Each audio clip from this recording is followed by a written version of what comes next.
Good evening दोस्तों। मैं ऋचा कुमारी आप लोग का स्वागत करती हूँ अपने चैनल सेमेस्टर सीक्रेट में। आज एक और नई कहानी लेकर आई हूँ। आप लोग चैनल को सपोर्ट कीजिए, सब्सक्राइब कीजिए, लाइक कीजिए, कमेंट कीजिए, बेल आइकन प्रेस कर दीजिए। आज की कहानी गोरखपुर की है। प्यार की कोई उम्र नहीं होती, कोई मजहब नहीं होता, कोई जात नहीं होती। प्यार तो प्यार होता है, बस हो जाता है। इस तरह की बातें आपने भी फिल्मों में खूब सुनी होंगी या हो सकता है ऐसे शब्दों का इस्तेमाल भी किया हो। लेकिन क्या हमारे समाज में इन बातों की वास्तविकता पर यकीन किया जा सकता है या फिर ये केवल फिल्मों तक ही सीमित है? आज भी हमारे समाज में ऐसे क्रूर लोग मौजूद हैं जिन्हें प्रेम शब्द से चिढ़ है। प्यार करने पर समाज के कुछ लोग धर्म, जात, वर्ग इत्यादि चीजों को ध्यान में रखकर प्यार करने वालों को अलग करने के लिए हर हद पार कर देते हैं। यहाँ तक कि जिन बच्चों को वह जीवन भर प्यार करते हैं, जिनकी खुशी के लिए परिवार वाले कुछ भी कर सकते हैं, उन्हें ही अपना पार्टनर चुनने की इतनी भयानक सजा दे देते हैं जिसे सुनकर रूह कांप जाती है। ऐसी ही एक घटना उत्तर प्रदेश के गोरखपुर की है। यह साल था 2015 का जब गोरखपुर के उनौली गांव के रहने वाले अनीश चौधरी 34 का उरुवा ब्लॉक ऑफिस में ग्राम पंचायत अधिकारी के पद पर चयन हुआ था। गोरखपुर के दीन दयाल उपाध्याय यूनिवर्सिटी में प्राचीन इतिहास में पोस्ट ग्रेजुएशन की पढ़ाई कर चुके अनीश बहुत मेहनती था। वह खुद के दम पर कुछ बनना चाहता था और उसी के लिए वह दिन रात मेहनत करता था। हर तरह की सरकारी नौकरियों के फॉर्म भरना, एग्जाम देना, इंटरव्यू की तैयारी करना उसके हर दिन के जीवन का हिस्सा थी। जो कि ग्राम पंचायत अधिकारी बनने के बाद उनका यह सपना पूरा हो गया था। अनीश के गांव में दलितों की आबादी बहुसंख्यक थी। वह खुद भी दलित समुदाय से था, लेकिन अनीश की हालत गांव में अन्य दलितों से काफी बेहतर थी। अनीश बना ग्राम पंचायत अधिकारी। अनीश संपन्न परिवार का हिस्सा थे। उसके पिता और चाचा बैंकॉक और मलेशिया में रहकर काम करते थे। साल 2 साल में अनीश के पिता कुछ दिनों के लिए घर आते थे और फिर काम से चले जाते थे। उन्होंने अनीश के लिए किसी तरह की कोई कमी नहीं रखी थी। अनीश के बड़े भाई अनिल चौधरी भी उरुवा ब्लॉक ऑफिस में कर्मचारी थे। ग्राम पंचायत अधिकारी के पद पर चयन होने के बाद अनीश की खुशी का ठिकाना नहीं था। जब अनीश ने यह बात अपने पिता को फोन कर बताई तो उसके पिता बेहद खुश हुए और अनीश को जल्द ही घर वापस आने का भरोसा दिलाया। अनीश के अधिकारी बनने की खुशी पूरे गांव को थी। अनीश ने अपनी खुशी का खुलकर इजहार भी किया। वह अपने गांव वासियों के लिए बहुत कुछ करना चाहता था और जल्द ही उनकी सेवा में व्यस्त हो जाना चाहता था। चयन के बाद अनीश अब प्रशासन से कॉल लेटर का इंतजार करने लगा, जिसे आने में ज्यादा समय नहीं लगा। चयन किए जाने के अगले ही महीने अनीश और अन्य चुने हुए अधिकारियों को ट्रेनिंग के लिए ब्लॉक ऑफिस में बुलाया गया। ट्रेनिंग के पहले दिन अनीश सुबह के 8 बजे तैयार होकर ब्लॉक ऑफिस पहुंचा। उस समय तक कुछ और लोग ऑफिस के मुख्य हॉल में इकट्ठे हुए थे। रिपोर्टिंग का टाइम सुबह 8:30 बजे था तो अनीश को वक्त बर्बाद करना ठीक नहीं लगा। अनीश ने हॉल में मौजूद हर किसी से हाथ मिलाया और जान पहचान बढ़ाने के लिए उनसे बातचीत की। करीब 10 मिनट के बाद हॉल के गेट से एक महिला अधिकारी अंदर आई। वह भी हॉल में मौजूद अन्य अधिकारियों की तरह ही थी। उसका भी चयन हुआ था। उसका नाम दीप्ति मिश्रा 24 था। दीप्ति गोरखपुर में देवकली धर्मसेन गांव की रहने वाली थी। समाजशास्त्र से एमए की पढ़ाई कर चुकी दीप्ति का सिलेक्शन कौड़ीराम ब्लॉक ऑफिस में ग्राम पंचायत अधिकारी के तौर पर हुआ था। यही नहीं, दीप्ति ने भी दीन दयाल उपाध्याय यूनिवर्सिटी से अपनी एमए की पढ़ाई की थी। अनीश ने दीप्ति को देखा तो वह उसे पहचान गया था। कॉलेज के कैंपस में अक्सर अनीश ने दीप्ति को घूमते हुए देखा था, कभी कैंटीन में तो कभी क्लास करते हुए। लेकिन कॉलेज के दिनों में उसने कभी दीप्ति से मुलाकात या बातचीत नहीं की थी। उसकी एक वजह यह थी कि अनीश का विषय कुछ और था और दीप्ति का कुछ और। दीप्ति जब गेट से अंदर आ रही थी तो अनीश की नज़र उस पर पड़ी। अनीश को दीप्ति का चेहरा जाना पहचाना लगा। अनीश ने अपने दाएं हाथ में पकड़े प्लास्टिक के पानी के गिलास को टेबल पर रखा और घूमकर कमरे के अंदर प्रवेश करती हुई दीप्ति की ओर आगे बढ़ा। काफी देर तक सोचने के बाद अनीश को याद आ गया था और वह दीप्ति को पहचान गया। दीप्ति कमरे में मौजूद पीछे की एक खाली कुर्सी पर जाकर बैठी थी तो अनीश भी उसके पास गया और एक कुर्सी छोड़ उसके बगल में जाकर बैठ गया और बोला, हेलो। अनीश की बात का जवाब देते हुए दीप्ति ने उसकी ओर देखा और बोली, हाय। अनीश का चेहरा देखते ही दीप्ति को भी अचानक से याद आ गया था कि हेलो बोल रहा यह शख्स कौन है। इससे पहले कि अनीश आगे कुछ कहता, दीप्ति ने उससे सवाल कर लिया, अरे, आप तो शायद दीन दयाल उपाध्याय कॉलेज में थे ना? अनीश ने दीप्ति के सवाल का जवाब देते हुए कहा, जी, आपने बिल्कुल सही पहचाना। मैंने भी उसी कॉलेज से पढ़ाई की थी। आप जब हाल में एंटर हुईं, तभी से ही मैं सोच में पड़ गया था कि आपको कहाँ देखा है, और देखिए आप ही ने मुझे भी पहचान लिया। यह सुनकर दीप्ति हंस पड़ी और दीप्ति को हंसता हुआ देख अनीश भी मुस्करा दिया। ऐसे ही करियर, पढ़ाई इत्यादि की बातें करते करते कब 8:30 बज गए, दोनों को पता ही नहीं चला। कमरे में सूट पहनकर कुछ उच्च अधिकारी आए और अपने रूटीन कामों की तरह वह सबके नाम परिचय इत्यादि लेने लगे। इस तरह से अनीश और दीप्ति की जान पहचान हुई। अब क्योंकि अनीश और दीप्ति दोनों ही ब्लॉक ऑफिस में ग्राम पंचायत अधिकारी थे तो उनका साथ में उठना बैठना सामान्य हो गया था। पूरी ट्रेनिंग के दौरान अनीश और दीप्ति एक दूसरे के साथ ही रहे। ट्रेनिंग के बाद जब दोनों आधिकारिक रूप से अपने अपने ब्लॉक में काम करने लगे तो भी दोनों का साथ उठना बैठना होने लगा था। अनीश के उरुवा ब्लॉक ऑफिस से दीप्ति के कौड़ीराम ब्लॉक ऑफिस के बीच मात्र 1 घंटे की ही दूरी थी। अनीश और दीप्ति दोनों की जान पहचान कुछ ही समय में दोस्ती में बदल गई थी। दोनों साथ में ऑफिस आने जाने लगे, दोनों ही घंटों फोन पर बातचीत करने लगे। देखते ही देखते उनके बीच की नज़दीकियां भी बढ़ने लगी। वे दोनों अक्सर ऑफिस के अलावा भी एक दूसरे से मिलते थे। अनीश और दीप्ति दोनों ही एक दूसरे को करीब से जानना चाहते थे। दोनों अधिकारी दिलोदिमाग से चाहने लगे एक दूसरे को। ब्लॉक ऑफिस से छुट्टी के समय दोनों यूं ही घूमने के लिए निकल जाया करते। छुट्टी वाले दिन भी दोनों घर पर नहीं बैठते थे बल्कि अपने गांव से दूर घूमने निकल जाते और साथ वक्त गुजारते थे। उनकी दोस्ती वक्त के साथ प्यार में बदलने लगी थी। लेकिन ऐसे ही एक दिन जब अनीश और दीप्ति ऑफिस से शाम को छुट्टी के बाद साथ साथ घर जा रहे थे तो दीप्ति के एक रिश्तेदार ने दोनों को देख लिया और दीप्ति की शिकायत उसके घर पर कर दी। शुरुआत में तो दीप्ति के घरवालों ने उसे रोका टोका नहीं, लेकिन अंदर ही अंदर वे अनीश के बारे में पता लगाने लगे। दीप्ति अपने घर में सबसे छोटी बेटी थी। दीप्ति का बड़ा भाई अभिनव यूपी पुलिस में कांस्टेबल था। जब अभिनव को दीप्ति के किसी से संबंध होने की जानकारी घरवालों से मिली तो उसने अपने सूत्रों के जरिए अनीश के बारे में पता लगवाया। अभिनव को जब यह पता चला कि उसकी बहन दीप्ति का संबंध किसी दलित जाति के लड़के से है तो उसने यह बात अपने घरवालों को बताई। उस दिन मिश्रा परिवार में इस बात को लेकर खूब झगड़ा भी हुआ। परिवार वालों ने दीप्ति का फोन उससे छीन लिया। उसके आने जाने पर लगातार नजर रखने लगे। यहाँ तक कि दीप्ति जब ऑफिस जाती तो उसके पिता नलिन कुमार मिश्रा उसके साथ जाने लगे और घर वापस आते समय दीप्ति को साथ घर लेकर आने लगे। दीप्ति पर उसके घरवाले इस तरह से निगरानी रखने लगे जैसे कि उसने प्यार करके बहुत बड़ा गुनाह कर दिया हो। इस बात की जानकारी अनीश को लग चुकी थी कि दीप्ति को किस तरह की समस्याओं का सामना करना पड़ रहा है। उनके बीच बातचीत अचानक से खत्म हो गई थी।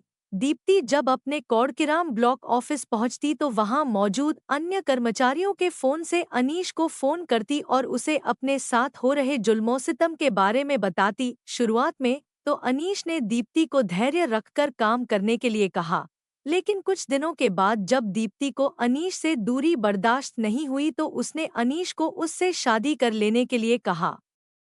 घर वालों की मर्जी के बिना कर ली शादी। एक दिन फोन पर बात करते हुए दीप्ति ने अनीश से कहा, देखो अनीश, मुझे पता है कि मेरे घरवाले हम दोनों के इस रिश्ते से खुश नहीं हैं, लेकिन मुझे यह जरूर पता है कि वह मुझसे बहुत प्यार करते हैं। हो सकता है कि ये कुछ समय की नाराजगी हो, लेकिन ये नाराजगी जल्द ही खत्म हो जाएगी। अनीश ने दीप्ति की बातों को बड़े ध्यान से सुना और कहा, तुम कह तो ठीक रही हो, लेकिन अगर तुम्हारे घरवालों ने हमारी शादी के बाद हमारे रिश्ते को नहीं माना तो बड़ी मुसीबत हो जाएगी। नहीं, ऐसा नहीं होगा। एक बार हमने शादी कर ली तो थोड़ी देर ही सही, लेकिन वो हमारे इस रिश्ते को मंजूरी दे ही देंगे। और इसके अलावा हमारी शादी हो गई तो कानूनी तरीके से मेरे घरवाले मेरी कहीं और शादी नहीं कर सकते, दीप्ति ने जवाब दिया। यह सुनकर अनीश को दीप्ति की बातों में दम नजर आया। उसने कुछ देर सोचा और दीप्ति की शादी की बात को मंजूरी दे दी। इसके कुछ दिनों बाद दीप्ति ने योजना के मुताबिक अपने घरवालों को चकमा देकर 12 मई 2019 को अनीश से कोर्ट मैरिज कर ली। कोर्ट मैरिज के बाद दोनों ने चैन की सांस तो ली, लेकिन उन्हें नहीं पता था कि उनका सुखचैन शादी के बाद छिनने वाला है। 9 दिसंबर 2019 को अदालत ने दीप्ति और अनीश की शादी को मंजूरी दे दी। इसका मतलब यह था कि अब दीप्ति और अनीश कानूनी तरीके से एक दूसरे से पति पत्नी के बंधन में बंध चुके थे। अदालत की मंजूरी के बाद दीप्ति के घर वालों को उनकी शादी के कुछ दिनों के बाद ही उनकी कोर्ट मैरिज का पता लग गया था, जिसके बाद उसके घरवालों ने दीप्ति को मानसिक रूप से प्रताड़ित करना शुरू कर दिया। शादी के बाद मिश्र परिवार ने दीप्ति को अनीश की जान की धमकियां देने लगे थे। वह दीप्ति से कहते, तूने जो गलती कर ली सो कर ली, अभी भी समय है, उसे तलाक दे और इस रिश्ते से छुटकारा पा ले, वरना हम ही तुझे इस रिश्ते से छुटकारा दिला देंगे। यह सुनकर दीप्ति खौफ के साए में अपनी जिंदगी गुने को मजबूर हो गई थी। हालांकि वह हर दिन ऑफिस जाती, लेकिन उसके मन में अनीश को लेकर डर हमेशा रहने लगा था। दीप्ति के घर वालों ने दी धमकी। अनीश भी दीप्ति को लेकर हर समय चिंता करने लगा था। अनीश को इस बात का डर सताने लगा था कि दीप्ति के घर वाले उसके साथ कुछ गलत न कर दें। वे दोनों एक दूसरे की चिंता में खोने लगे थे, जिसका असर उनके काम पर भी पड़ने लगा था। वे हर समय एक दूसरे के बारे में सोचते और एक दूसरे के करीब आना चाहते थे। शादी का पता लगने के बाद दीप्ति को उसके घरवालों द्वारा काफी प्रताड़ित किया जाने लगा। ये प्रताड़ना अक्सर मानसिक हुआ करती थी।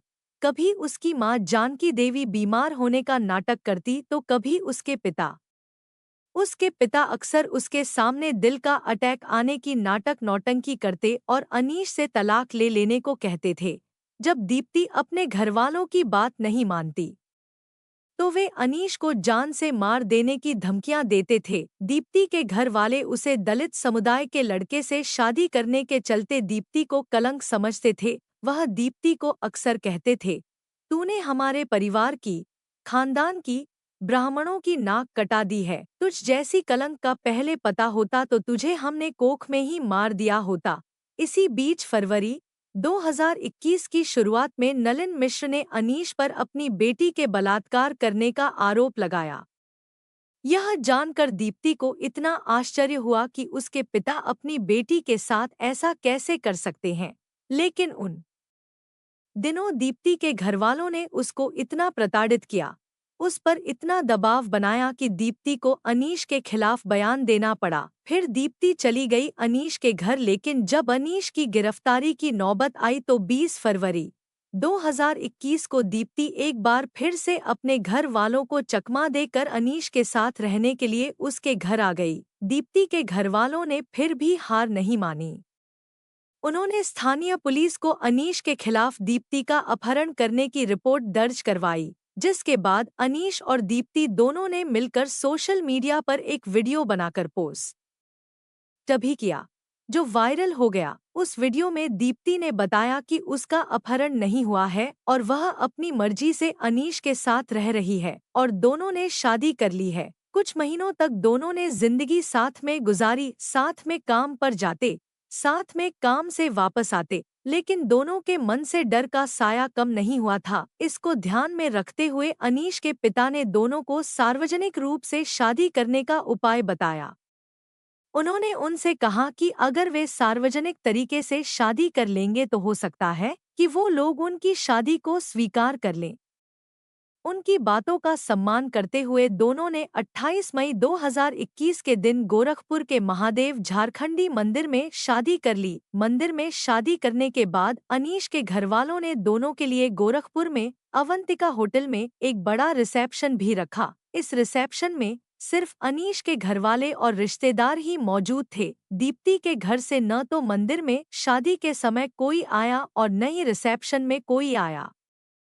शादी और रिसेप्शन के बाद कुछ दिन ऐसे ही गुजर गए। दीप्ति के घरवालों की तरफ से अब न तो धमकी भरे फोन आते थे और न ही वे दीप्ति को परेशान करते थे, लेकिन यह बड़ा तूफान आने से पहले की शांति थी। शादी के बाद अनीश के दिलो-दिमाग से डर धीरे धीरे कम होने लगा। अनीश पहले के मुकाबले लापरवाह हो गया और बेफिक्री के साथ घूमने फिरने लगा। इस चीज को लेकर दीप्ति ने अनीश को कई असर नहीं हुआ था। अनीश को लगता था कि यह अपना ही इलाका है तो यहाँ कोई खतरा नहीं है, लेकिन यह लापरवाही भारी पड़ी। अनीश पर किया हमला 24 जुलाई 2021 के दिन अनीश और उसके चाचा देवी दयाल, जो कि उरुवा ब्लॉक में ही तैनात ग्राम विकास अधिकारी थे, दोनों दोपहर को गोला थाना क्षेत्र के गोपलापुर चौराहा स्थित पंकज ट्रेडर्स हार्डवेयर की दुकान पर हिसाब करने निकले थे। दरअसल दुकान पर अनीश का कुछ उधार बकाया था।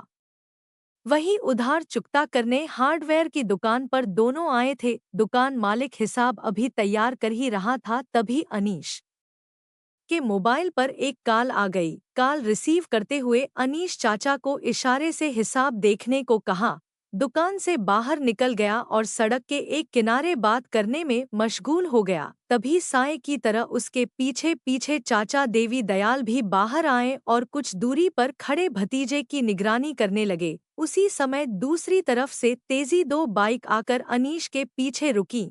दोनों बाइक पर 2 से 2 नकाबपोश युवक सवार थे।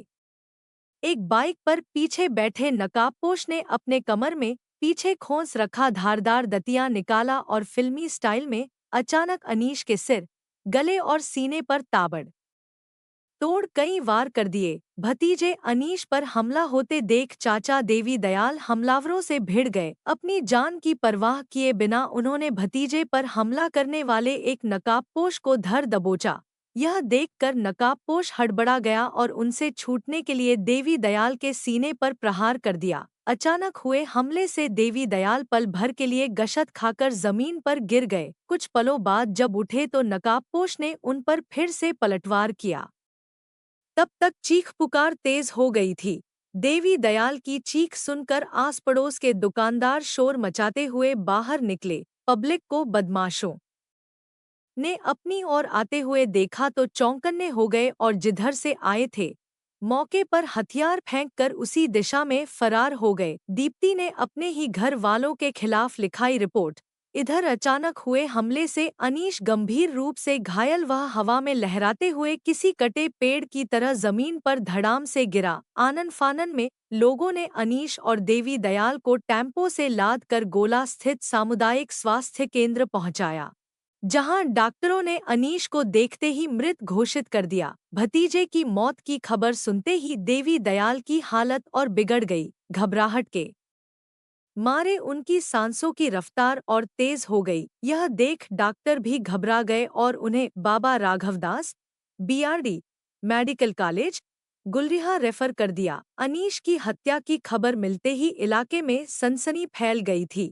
जैसे जैसे उसके शुभचिंतकों को जानकारी हुई, वैसे वैसे कुछ घटनास्थल तो कुछ अस्पताल पर जुटते गए। उधर दिल दहला देने वाली घटना की सूचना गोला थाने के थानेदार सुबोध कुमार को मिल चुकी थी।